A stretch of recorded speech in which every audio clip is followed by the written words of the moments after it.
Luke chapter 10, 38 through 42.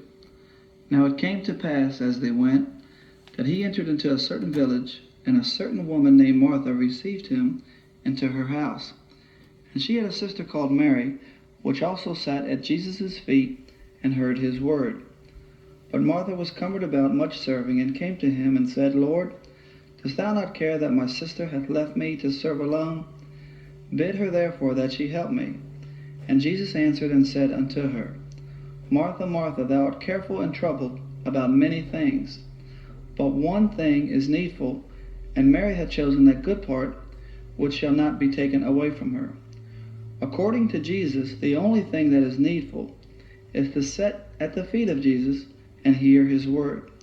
Bethlehem Productions' primary purpose is to help take you there.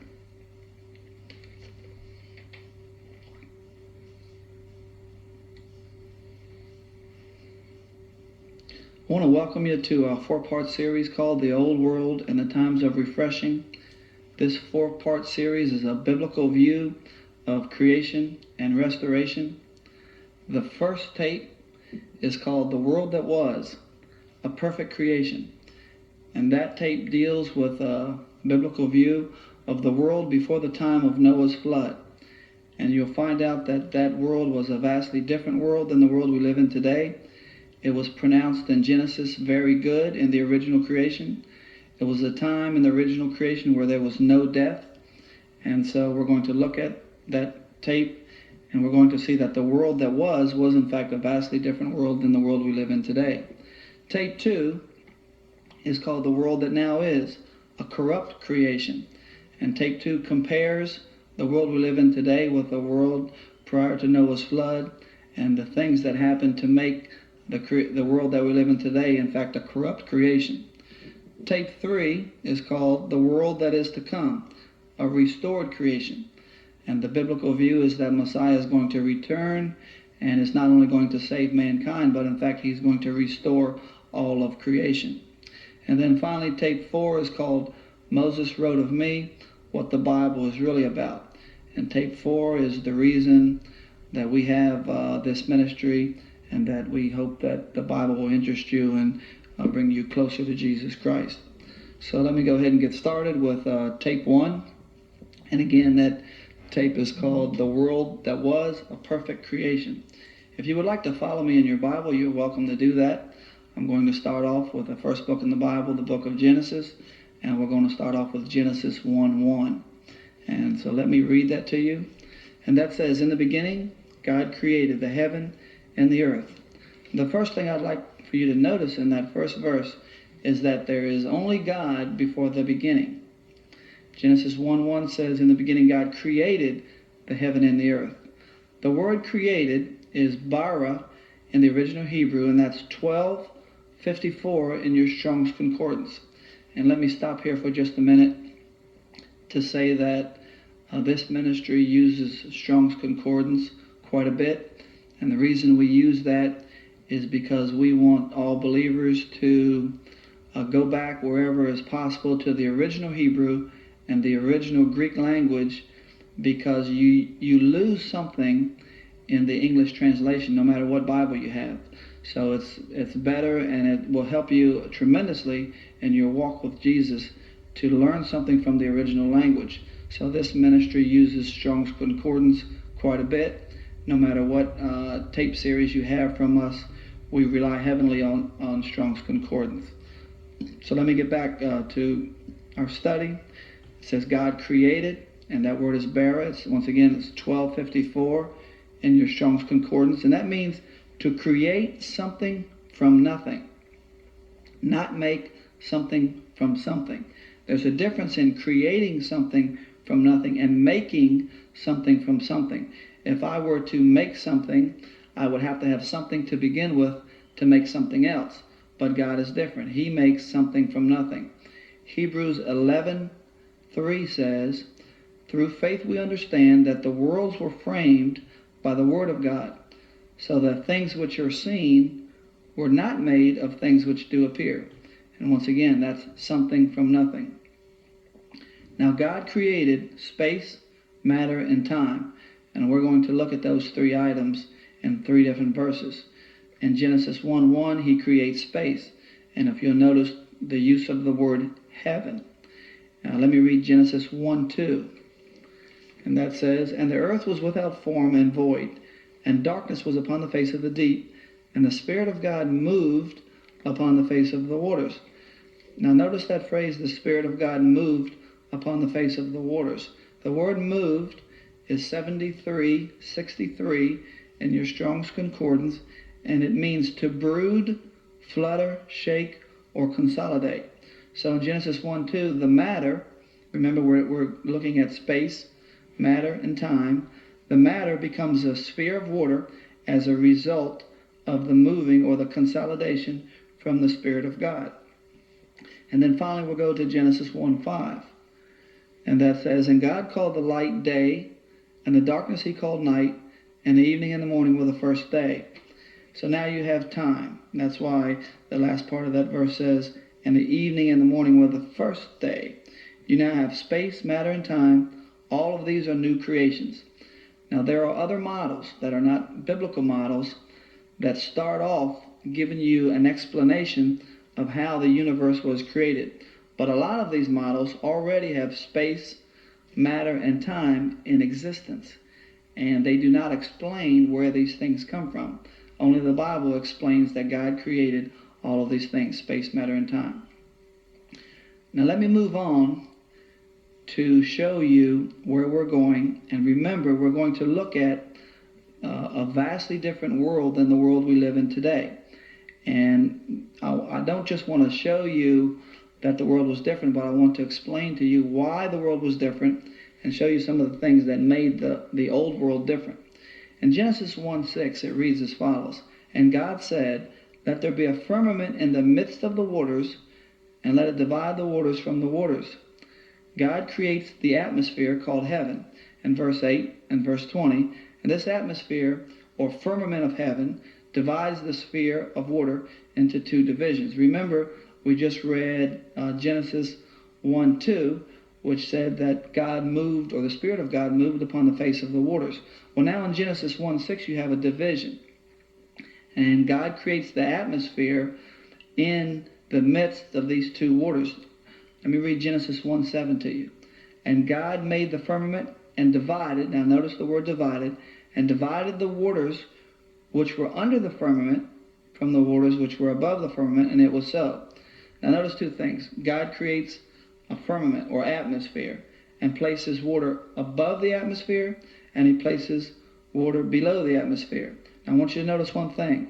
There is no water in the atmosphere. Notice it says that the water is above and below. Now the world we live in today has water in the form of clouds in the atmosphere. In the original creation, the water was not in the atmosphere, the water was above the atmosphere. Now the word firmament is 7549 in your Strong's Concordance, and it means an expanse or visible arch in the sky. And that's an interesting definition, visible arch. Now that word, 7549, is taken from 7554. And it reads, or the definition of that word is to pound by hammering, or to expand, stretch, or spread into sheets or plates. Now that's interesting because of what the ancient Semites believed. And I want to give you a quote from the Jerusalem Bible. Let me read how the Jerusalem Bible has that verse, and then I'll give you the footnote on that verse. And it says, in the Jerusalem Bible, it says, "God said, let there be a vault through the middle of the waters to divide the waters in 2. And their footnote says, "For the ancient Semites, the seeming vault in the sky," which of course is the firmament, "was a solid dome holding the upper waters in check." So as you see, the ancient world did in fact have a water canopy above the atmosphere. So verse 6 and 7 explain that this water canopy rested above the atmosphere and not in the atmosphere like we have clouds today. By the way, you can call the upper waters, you can call it a water canopy, or you can call it a hydrosphere. And it's called by creationists either way, water canopy or hydrosphere. I want to give you a quote from Henry Morris from his book, the Genesis record concerning this water canopy or hydrosphere. And he says, quote, "The waters above the firmament thus probably constituted a vast blanket of water vapor above the troposphere, and possibly above the stratosphere as well, in the high temperate region now known as the ionosphere, and extending far into space. They could not have been the clouds of water droplets which now float in the atmosphere, because the scripture says they were above the firmament," end quote. Now there are two schools of thought as to the state or the condition of this water canopy or hydrosphere. And as we just looked at, Henry Morris believes that this water canopy or hydrosphere was in the state of water vapor. Now Dr. Carl Ball believes it was in a different state, and he believes it was in a state of clear ice. In his book, Panorama of Creation, he says this of the water canopy, quote, "The Hebrew context shows that the water and the firmament are in a very special form. It was apparently in a crystalline form, pure, transparent, relatively thin ice." And the reason Dr. Carl Ball believes that is because of the word firmament and where it was taken from, where we read that it was pounding into thin sheets. So he believed it was thin ice. Henry Morris believes it was in vapor form, but no matter which form it was in, they both understand from the biblical record that there was in fact a water canopy or hydrosphere above our atmosphere. So whatever the condition is irrelevant. The fact that both men agree that there was a water canopy is significant. Now, before we move on, we're going to look at what this water canopy provides, and we're going to look at 5 items that this water canopy provided, and that those 5 items are different, and the conditions are different from the world we live in today. And they are as follows. The first one is that the water canopy provided a greenhouse effect, and that greenhouse effect provided constant temperatures pole to pole. Number 2, because of the water canopy, there was no rain. Number 3, because of the water canopy, there was an abundance of plant and animal life. Number 4, there were longer lifespans. And finally, number 5, there was larger life. Now those 5 things we're going to look at in tape 1, tape 2, and tape 3, and we're going to compare and contrast the world that was, the world that now is, and the world that is to come, all using those 5 points. So let's start off with point 1. And again, point 1 is that the water canopy produces a worldwide greenhouse effect. Now some of the associated items with that greenhouse effect is that the atmospheric pressure would be at least doubled around the globe, that there would be constant temperatures, as we said, from the North Pole to the South Pole, that there would be no seasons. In other words, we have, in this part of the world, we have winter and summer, and there would be no seasons in the world that was, or the world before the time of Noah's flood. And then finally, because of the canopy, the topography around the world would be vastly different than we have today. No high mountains or very low valleys, which means there would be no wind. Now the wind is a significant item. We're going to look at that in tape 1 and in tape 2. But let me give you a definition from Microsoft Encarta, 1997 encyclopedia. Let me give you a definition of what exactly wind is. And it reads as follows. It says, wind is air in motion. The term is usually applied to the natural horizontal motion of the atmosphere. Motion in a vertical or nearly vertical direction is called a current. Winds are probably produced by differences in the atmospheric pressure, which are primarily attributable to difference in temperature. Now that's interesting, because we said that the old world had temperatures that were constant. And so if wind is produced by different temperatures, then obviously the old world contained no wind. So one of the things that this this greenhouse effect, along with the constant temperatures, provided uh, life around the world different than we have today. And we can find this because of some of the things that have been found in the Arctic Circle and the New Siberian Islands. And they are that tropical forests, now notice I said the word tropical. Tropical forests, gigantic fruit trees with green leaves and fruit have been found frozen in ice in the Arctic Circle and on the New Siberian Islands. Now, if tropical forests have been found and fruit trees have been found frozen in the ice, then that just gives you some evidence that the world was different and that the conditions were different prior to Noah's flood. Also, mammoths, estimated by the millions, along with other large animals, have been found in the North Polar regions of Siberia and Alaska. Also, tropical marine crustaceans, coral reefs, and by the way, coral reefs are formed by warm water creatures, and also vast amounts of subtropical plant life have been found under the polar regions, and that's the North Pole and the South Pole.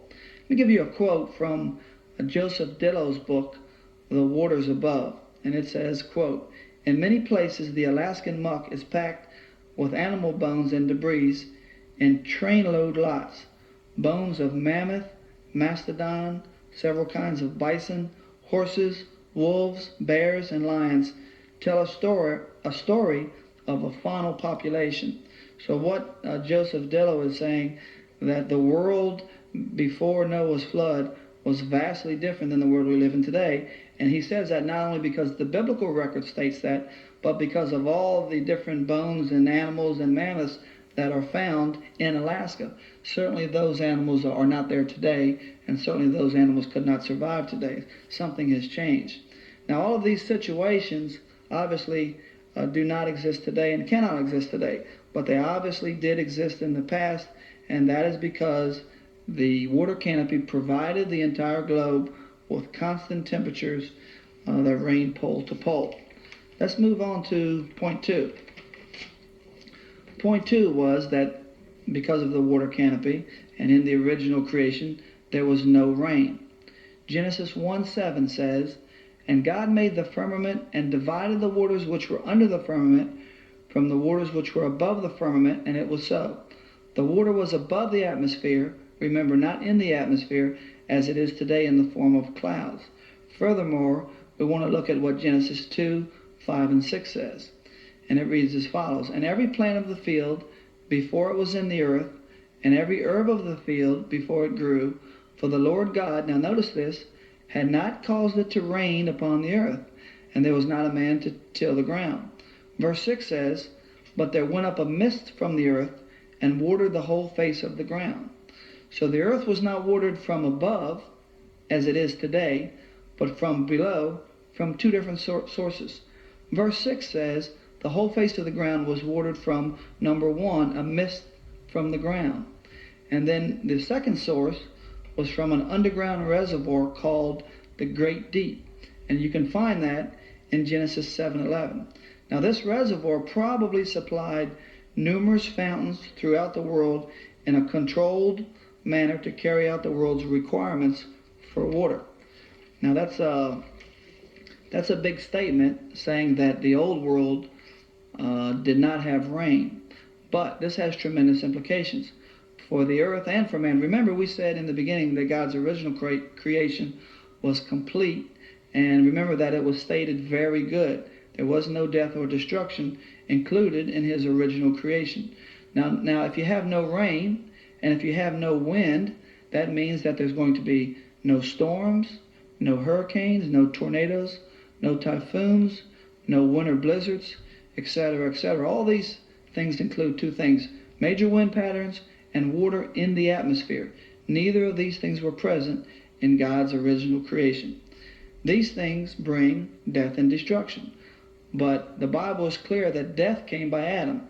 1 Corinthians 15:21 says, "For since by man came death, Adam was responsible for death, not God or his creation." So there was no death in the original creation, and these things couldn't have existed in the time prior to Noah's flood. As said earlier, the earth's topography was vastly different. No high mountains or low valleys. Now these things, again, cause extreme conditions. which result in death. Even the earth's mantle or subterranean plate was in one piece. There were no shifting plates causing earthquakes. The mantle, of course, is one of the things that probably helped the water supply in the underground reservoir called the Great Deep to supply and meet the water needs of plants, animals, and mankind. Let me move on to point 3. Because of the water canopy, there was an abundance of plant and animal life. The constant temperatures and the continuous water supply from below, which we just looked at, these things brought forth an abundance of plant and animal life in all regions of the globe. In Genesis 1:28, it says, man was told to subdue the entire earth. Now the word subdue is 35:33 in your Strong's Concordance, and it means to conquer or bring into subjection. Adam was in fact the king of all creation and was given the earth as his kingdom. The conditions on the entire planet would naturally allow for that subjection. Remember also that Adam and Eve were not clothed in anything but purity and innocence. So the world had to be a place where Adam could in fact subdue the world and bring it into subjection. Genesis 1:29 says man was a vegetarian, and this is significant. And let me read that to you. It says, and God said, behold, I have given you every herb bearing seed which is upon the face of all the earth. Now notice the phrase, all the earth, and every tree in the which is the fruit of the tree yielding seed, to you it shall be for meat. Genesis 1:30 says that animals were vegetarians or herbivores, and it reads as follows, and to every beast of the earth, and to every fowl of the air, and to everything that creepeth upon the earth, wherein there is life, I have given every green herb for meat, and it was so. So man and animals had a continuous water and food supply, which in the original creation, of course, as we said, was worldwide. Now vegetation flourished from pole to pole. Remember also that because there were no seasons, that the food was available year-round. Now this is significant because as we get into the next part, where you have longer lifespans and larger life, you definitely need abundant vegetation year-round. Now why do I say that? One Ultrasaurus dinosaur, and by the way, that's the long neck variety, was able to eat up to 4 to 5 tons of food per day. Now dinosaurs populated the earth by the millions, along with thousands of other types of animals. They have been found in all regions throughout the world. And don't forget, in the original creation, dinosaurs did not eat each other. Dinosaurs, according to verse 30, they were in fact herbivores. So if in fact one Ultrasaurus could eat up to 4 to 5 tons of food per day, then naturally God would have in his original creation an abundance of vegetation throughout the whole world. Now it's impossible for these animals to have flourished, and in fact for mankind to have flourished in those days if it were not for the conditions that we're describing to you. It's also interesting to note that in Matthew 24:38, Christ said that before the flood, they were eating and drinking, marrying and giving in marriage. Now certainly, while he's referring to man's sin in this verse, certainly there is a glimpse of the plentiful and fruitful conditions on the earth prior to the flood of Noah. Let me move on to point 4, which is longer lifespans. Now, coupled with the constant temperatures that we looked at in point 1, and coupled with the fact that there was an abundance of water supply, and coupled with the fact that there were an abundant life, the old world that produced this life, also they lived longer. Plants thrived in the constant temperatures, which had an abundance of water supply. And remember, there was a double atmosphere, which also prevailed at that time. And I'm not going to go into the reasons why I'm telling you about the double atmosphere, but you'll see later on that that's significant. Now, one of the reasons why the dinosaurs were so big is because they continued to grow because of all the abundant conditions that we just looked at. So it's not their great size is an indication of their long lifespans. And then finally, we'll take a look at the biblical evidence for longer lifespans for mankind. And you can find that in Genesis chapter 5, which contains the genealogies of 10 patriarchs. And they are as follows: Adam, Seth, Enosh, Canaan, Mahalalel, Jared, Enoch, Methuselah, Lamech, and Noah. Now, Adam's age when he died was 930 years old. Seth's age when he died was 912. Enosh was 905. Canaan was 910. Mahalalel was 895. Jared was 962. Enoch was 365. Methuselah was 969. Lamech was 777. And finally, Noah was 950 years old when he died. Now, it's significant that the number 10 is always the number of witness or testimony. So chapter 5 in the book of Genesis actually has quite a bit to testify about. The average lifespan of these 10 patriarchs is 912 years old.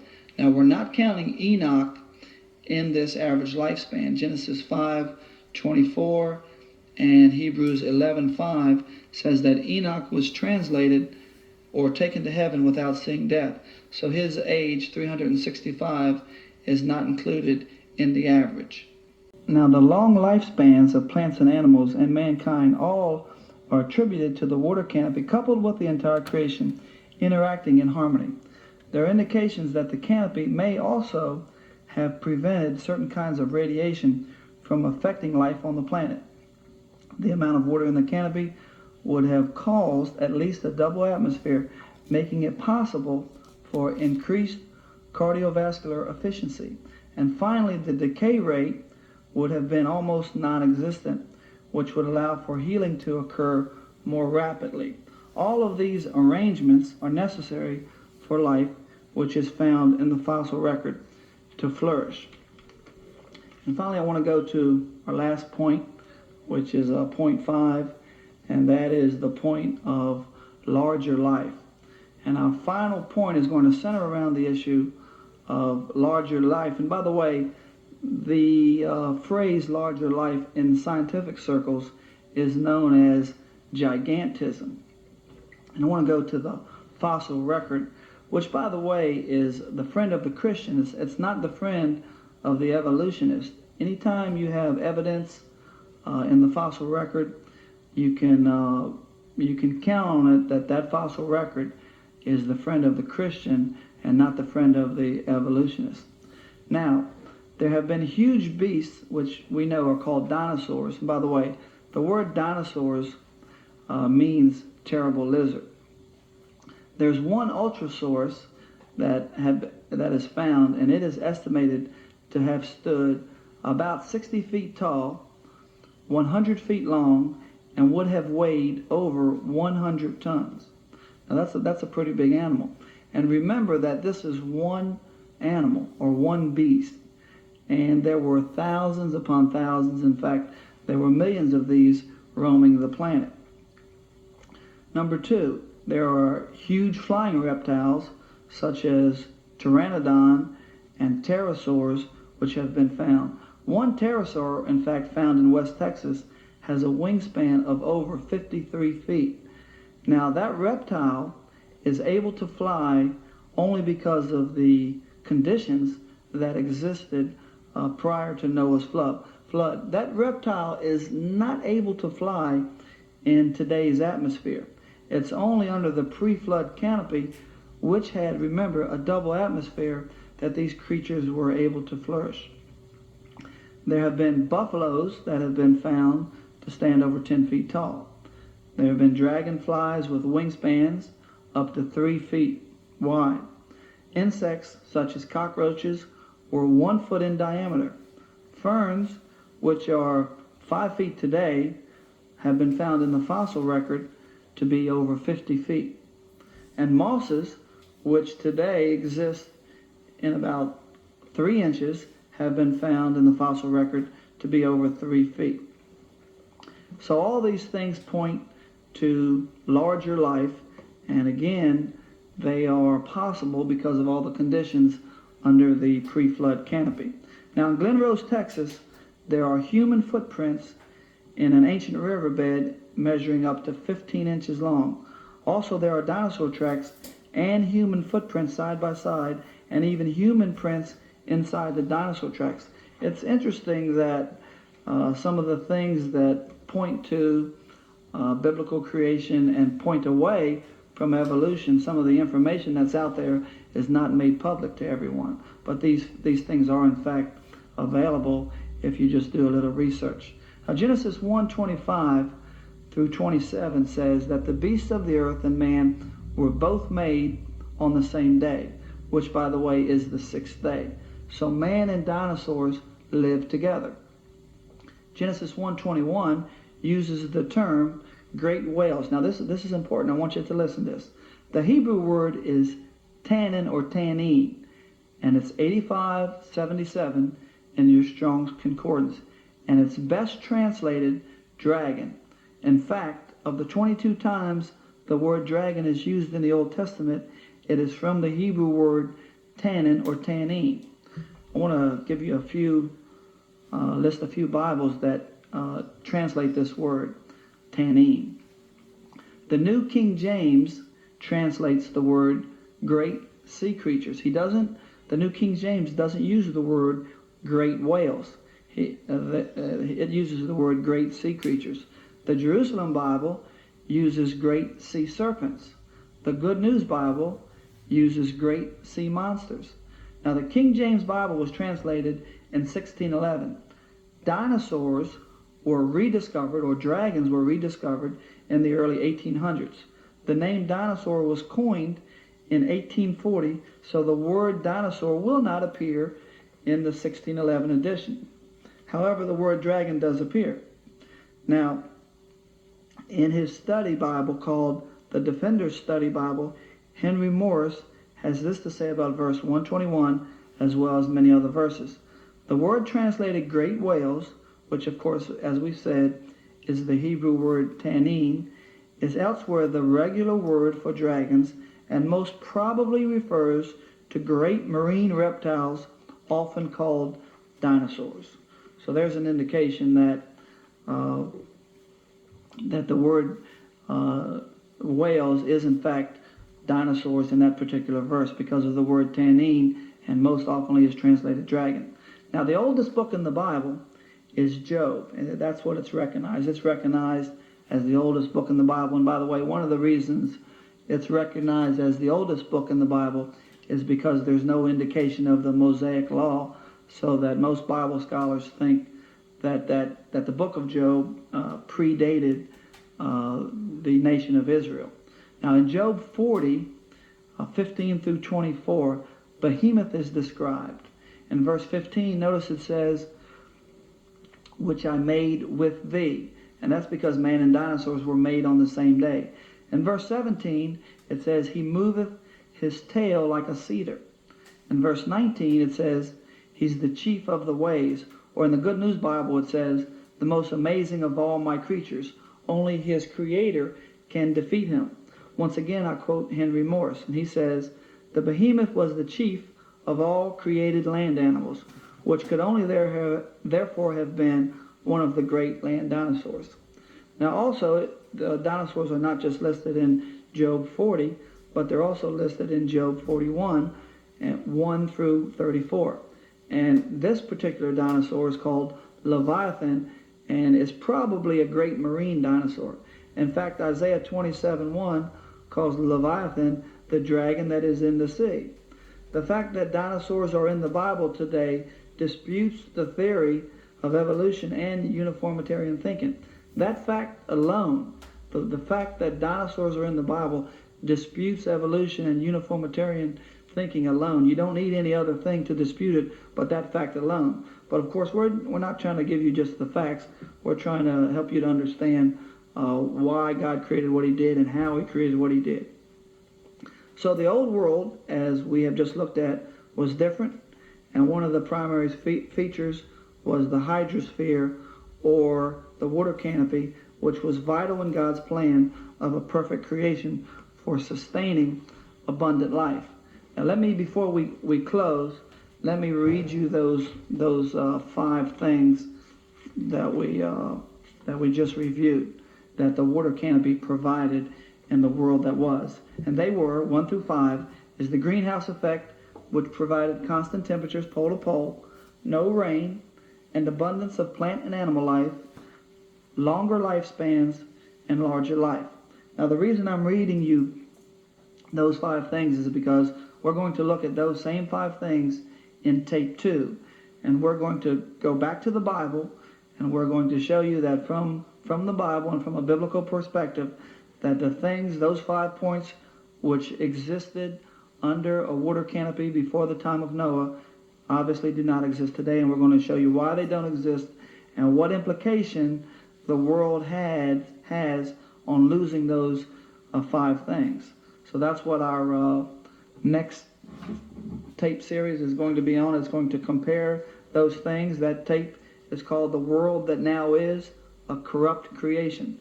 So I hope you look forward to viewing and listening to that second tape. Thank you, and God bless you.